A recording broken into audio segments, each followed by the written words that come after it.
What's up, tribe? How you guys doing? Go ahead and hit this subscribe button. Lord, I can't get it out. Hit that subscribe button, and I hope you like this video. This is Love and Marriage DC Season 1, Episode 5. I did not realize we were 5 episodes in. So we picked this episode up with Monique and Chris still trying to figure it out. We got production talking to Monique, production talking to Chris. They done broke the fourth wall to let us see what's going on behind the scenes. And after seeing this scene play out, I have changed my opinion a little bit. Because last week, yeah, I know I was kind of coming at Monique, and I was like, girl, you beating him up. Like, give him a minute. Like, y'all just got back from Africa. Let it sink in. Like, you're trying to force him to get somewhere that he's not there yet. And after listening to Monique is desperate. She is desperate because she feels like her marriage is slipping away and she doesn't know what to do to stop it. She loves her husband. She loves her family. She wants to make this thing work, but she feels like she just can't. And so when she's pushing at Chris, she's trying to push for that breakthrough. And she said, I don't want him to feel like I'm putting him down. I don't want him to feel like I'm coming at him. But I am trying to figure this out. And honestly, I honestly think she's scared. She is scared that it's not going to work out. And so I felt that. I ain't even gonna lie, y'all. I did. I felt differently after seeing that play out, and I felt that.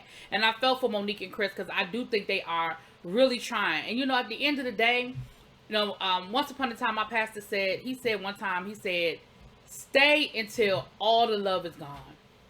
And he's not talking about abusive relationships. He ain't talking about, you know, but he said when in situations like this with Monique and Chris, don't cut out because now it's like, oh, it's uncomfortable. Oh, I'm feeling different. Oh, the love isn't there. The passion isn't there. But if you know you still love that man, you fight. And that's what Monique is doing. And I really believe Monique is fighting.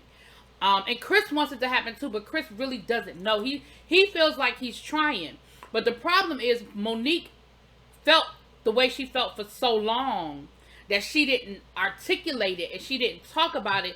So now on her end, it's like DEFCON 30. And on Chris's end, it's like, I'm working on it. Don't you see me trying? And Monique is like, I need you to try harder. So I feel like we got to a good place. I mean, Monique had a moment. Chris hugged her. He told her, listen, this marriage thing don't come with a manual and we're going to figure it out. Like, we both want it to work, so we are going to make it happen. And I believe that they're going to make it happen. And I'm praying for them. And again, y'all know, I like Monique. Monique was getting on my nerves because I felt like Monique was pushing for these moments. But I get it. I get it now. I do. I have a different perspective now. So I want to see that happen. I want to see that work for them. So then we see Jamie meeting up with his daughter. She wanted him to come over her house and put together a nightstand. And he walked up in there like he was like, boom! Baby girl don't have no tools. And she even said, listen, my daddy, this is not my daddy's forte, okay? I really asked him to come over here because I really wanted to talk to him about how things went last week with Jason. And before I go any further, shouts out to Jason. He celebrated his 22nd birthday. They had a party for him on Friday. Now, I'm assuming my invitation got lost in the mail. I did not get that invitation to Jason's party. However, I know I was on the list. Anyway, and shouts out, listen. Let me tell y'all why I like this show so much. And this is real talk. I like this show so much because it is so DC. Jamie and Urana are so DC. And I love that. He had on his shooter's gear. He had on his madness gear. And if you don't know nothing about shooters and madness, baby, then you're not from DC. That's a DC thing. Jamie, sometimes you be liking my stuff when I post it on Instagram, so I hope you see this. Jamie, next episode or at the reunion or something, wear your madness hat because I know you got one. I know you got your madness hat, your original madness hat from 1986. I know you do. I know you got it. I might have mine somewhere. It's probably at my mama's house over in the attic. But pull it out, boo. Pull it out. Anyway, and she was talking to him and saying, listen, I feel like you didn't listen. Like, I know you want the best for us, but you are stubborn. And when you get it in your head that you want something to go a certain way, then that's it. That's all. You really don't want to hear anybody else's point of view on it. You really don't want to hear what anybody else has to say. And you got to listen to Jason. We are, like, I know we're your children, but we are adults. And we are ready to make decisions and do adult things. And you're not ready to let go. And, you know, ain't nobody else going to tell you, but I'm going to tell you. I said, I know that's right. You better let your daddy know. And he listened. And he said, you know what, I hear what you're saying, and you right. You know, he said, I make up in my mind what I want, and I know I'm hard-headed, and I know I'm stubborn, you know, but I think I know what's best. Like, I just think I know. He said, listen, at the end of the day, y'all might be grown, but y'all, you know, but y'all still my kids, and I still feel like I know what's best. So Jamie, but I do think he heard her. Like, I feel like he heard what she was saying. Like, I really do. And I can appreciate baby girl saying, Daddy, come here. Let me talk to you. And you could tell she's a daddy's girl because she called him over there to put together a nightstand. She didn't have no tools. He didn't know what he was doing. I feel like when he left there, he got on the phone and called one of his partners and paid his partner $50 to put that thing together. That's what I feel like happened when Jamie left up out of there. So then Monique went to lunch with Winter. Listen.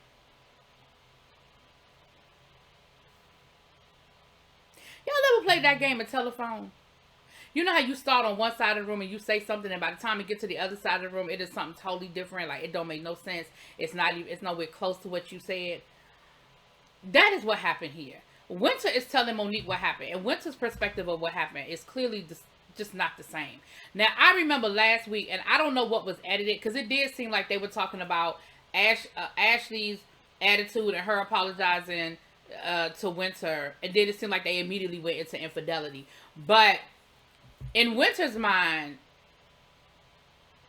she conveyed to Monique that they had a conversation about infidelity and rumors about DJ Quick, who she was calling DJ Fun Size, which I feel like is disrespectful.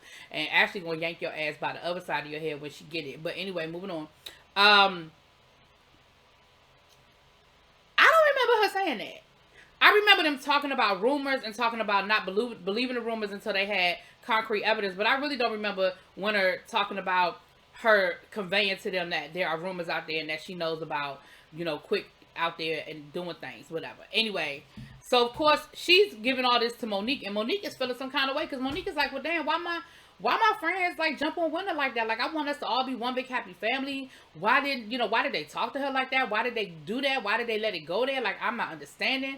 And Winter is playing it up, girl. Winter is really buying into that. So then we see the Tylers going out, and they're playing goal ball with Jason. Now, goal ball is a game Jason played at his school. He did go to school for the visually impaired, and it's a Paralympic game. So they play this in the Paralympics, and it's a goal ball. It's like soccer, but the ball has a bell in it, and of course everybody who plays is visually impaired. But for this particular exercise, they had to put shades on to black out their eyes so they couldn't see. And basically, everybody has to be quiet. He said you gotta be very quiet because you gotta be able to hear the bell. And it's about you gotta block the goal, and you gotta stop the other players from getting goals. Baby, Jason was not playing with them. Jason was getting that ball in the goal every time. At least that's the way it was edited. And I think they might have got one goal. Okay. But it was fun. The whole family was there. Little Jamie was there. The daughter was there. Even Grandma was there. And Grandma was a cheerleader. Grandma, because you had to get on the floor. Now, Grandma was a cheerleader. I was here for you on that one, Grandma. And they had a really good time, right? And they said, they were stepping into Jason's world to basically see how he, play the game like he plays the game. So I thought that was cool.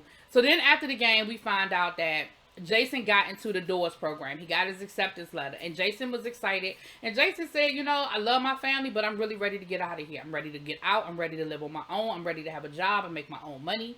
He's like, maybe give me a girlfriend. He said, I am so ready. So I wonder if Jason feels stifled.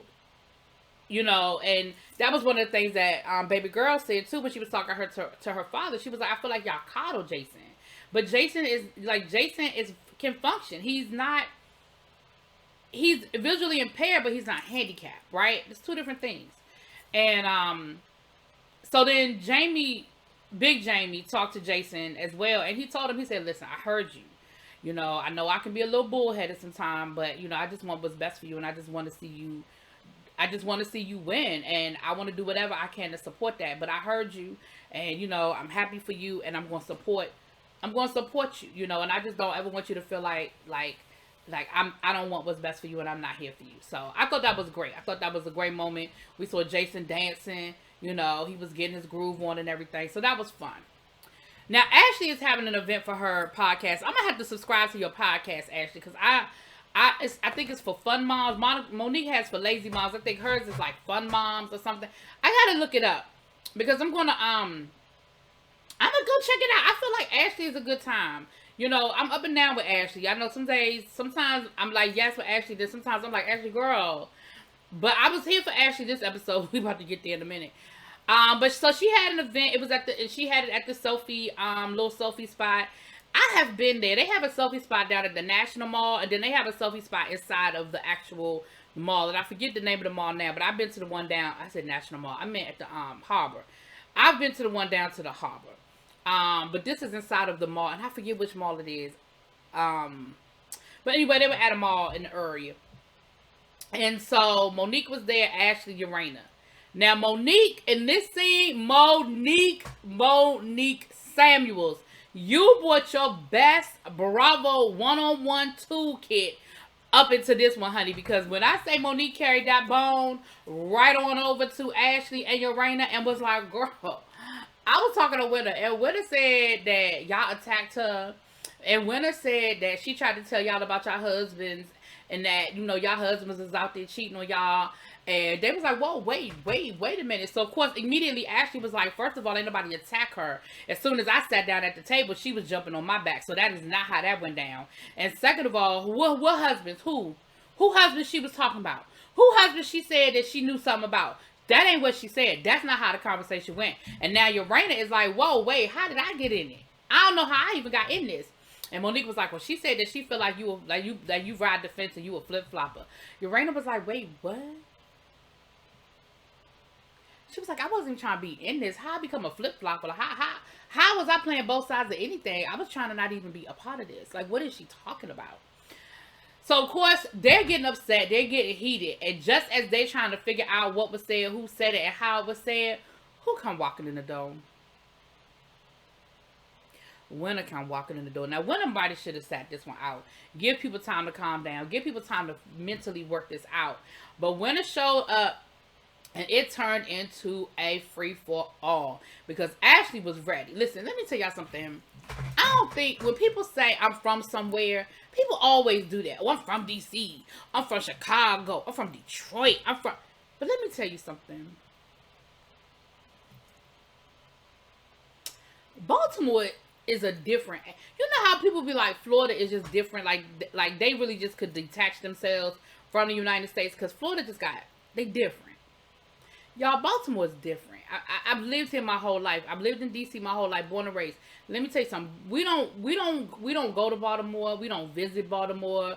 We don't hang out in Baltimore. We don't go to no clubs. Like, it is until I was an adult. Okay? They built up the whole harbor down in Baltimore before DC fixed up their harbor. They had a whole harbor down in Baltimore. Ain't nobody go down there. We didn't even go to Orioles games, and we didn't have a baseball team when I was growing up. DC didn't have no baseball team. We didn't even go to no Orioles games. We just watched it on TV. Did nobody mess with? Listen, Baltimore is different. And Ashley is Baltimore all day. And I'm going to say it correctly. Ashley is Baltimore. Okay? And Ashley was ready for winter. Ready. And that Baltimore came out. Did y'all hear her? Listen, if you don't know what a Baltimore accent sounds like, remember at my first episode when I said Ashley sound more Baltimore than DC? I could hear Urena's DC accent, but baby, go back and listen to that scene. That Baltimore accent was 100%, and it was thick. And Ashley was really about to mollywop the fuck out of Winter. I'm just gonna be honest with y'all, tell y'all the truth. She was really about to mollywop her ass. And Monique is sitting there like, because I feel like Monique felt like she was stirring the pot a little bit. But I don't think Monique realized how opposite the stories were of what happened at the dinner. At the lunch. I really think that Monique, because Monique is not stupid. She knows that there are two sides to these stories. She's been doing reality TV long enough to know. And Monique knew she was carrying that bone. And Monique knew she was creating a moment. Right? Let's be clear. Once again, Monique is an EP. But I don't think Monique understood just how drastically different what happened at that lunch versus what Winter told her happened at that lunch. Okay, and so now Ashley is really about it, right? Ashley is really about to, like I said, she about to mollywop her.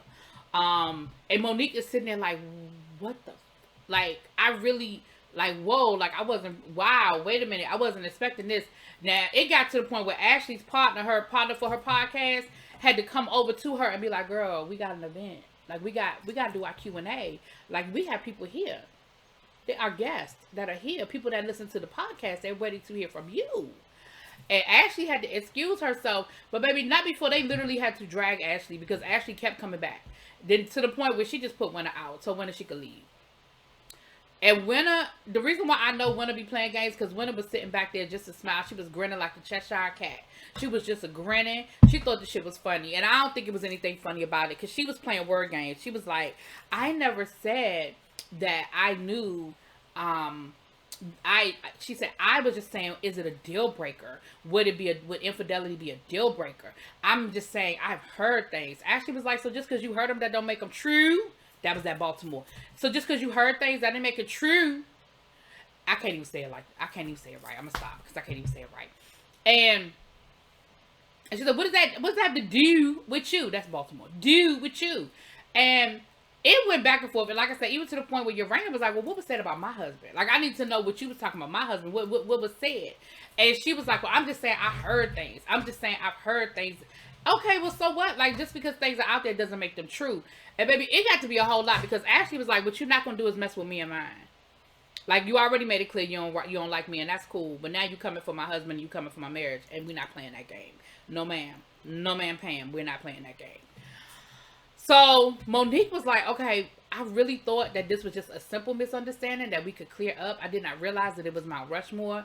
And it was, I mean, I'm not saying Mount Rushmore. That's the wrong mountain. Whatever. I didn't realize it was a volcano about to erupt. Mount Vesuvius. That's who I was trying to get out. Vesuvius. I didn't realize that we were sitting on a volcano and it was erupting. Baby, she done got put out. Winter was talking about she didn't care. She wouldn't have wore her good heels if she knew she was just going to be in the selfie at the little kids' place at the mall. Child, it was a mess. It was a mess. And then, so anyway, she ended up getting put out. Okay, she ended up getting put out. And Monique was like, girl, look, everybody's a little upset right now. People are a little heated. Let's just talk later when everybody calms down. And baby, Monique kept saying, I guess I just made this worse. Everybody was like, you did. You did. I loved it. Ashley and Urania was like, you did. You made it worse. You did. I said, you better let her know that she came in there and messed up the thing. And Monique was like, I just feel so uncomfortable. Like, I really didn't know. And I don't. Like, I know Monique, listen, Monique knew she was stirring the pot. Let's be clear. But I really don't think Monique knew that Winter was playing word games. Because this is on Winter. I don't care. When y'all can tell me different in the chat. But in my mind, I mean in the comments, but in my mind, this was on Winter. Winter was playing word games. Ain't nobody got time for that. So anyway, that happens, child. And what we find out, so next we see Jamie and Urania. They do flipping. They buy houses, they fix them up, and they either resell them or they rent them out or whatever.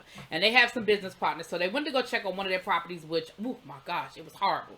I didn't even want to look at it. Like, when they were doing that walkthrough, I didn't even want to watch it. It was just terrible. It was giving me the heebie-jeebies watching them walk through this house. I mean, they've had squatters. They had feces. It was nasty. Spray paint, graffiti. But, once they fix it up, they said they feel like once they fix it up, they could flip it for a good profit. And Urania already let us know in her confessional. Right now, I'm irritated with Jamie. Like, we got to put on a good face and we still got to handle business. But right now, I am irritated with him and I'm not happy with him. And we'll come to find out, child, because I'm not about to drag this whole thing out. Come to find out, when she left the selfie event, she went to, Jamie was having an event, her best friend's birthday. And she showed up, and when she came outside, Jamie came outside. He was going to let her get out, and then he was going to go park the car. And he was yelling at her because, come to find out, he was irritated about some stuff that was going on inside the bar, thing. When you're running an event, it's always something. It don't matter how well you plan. It doesn't matter how many times you've done it. Something's going to always happen. And he was just irritated, so He yelled at her. She was irritated from the selfie event, whether she wanted to admit it or not. She was irritated from the selfie event. So she got, her patience probably wasn't where it normally is, because that ain't the first time that Jamie done had a short temper with her. I don't believe you. Y'all know that. But it turned her. It flipped her, and she got mad, and she ended up leaving. And she was upset. She was like, not only did you yell at me and embarrass me in front of everybody, but then I ended up missing my best friend's birthday because she was partying inside. We had been planning it. And he was like, well, why you double book? And she was like, because I had to go to Ashley's event. The reality is, because she was filming the show and she had to go to Ashley's event. Had this not been a show they were filming, she probably wouldn't have went to Ashley's event. She probably would have made sure she was there for her girlfriend's birthday. But they outside arguing and fussing. And he ends up apologizing, and you know, they end up kissing and making up. And Urana said, this is what we do. We get mad, we get irritated, we fuss, we make up, we're good. And listen, married couples do that. My cousins, she's one of my best friends too. Her and her husband, I have literally seen them fight. Like, one time I was in the living room, child, waiting for them to get finished, and they was arguing. I mean, they was arguing. I don't even remember what this was years ago. I don't even remember what they was mad about, but they were mad, okay? They were arguing. Finally, my cousin was like, let's go. Wherever we was going, I don't even know where we was going, child. We was probably going to get something to eat or going out to the mall or something. She said, let's go. We walk into the car. He opens up the window from their bedroom, and he yells out of the bedroom window, I love you. Love you. And she turned around, and she was like, love you too. And you could tell she still had an attitude. But again, this is what married couples do. Like he said we had to say, but I'm not going to let you walk out this house mad at me. I'm not going to, you know what I mean? And so that is what married couples do. So anyway, that was the episode, y'all.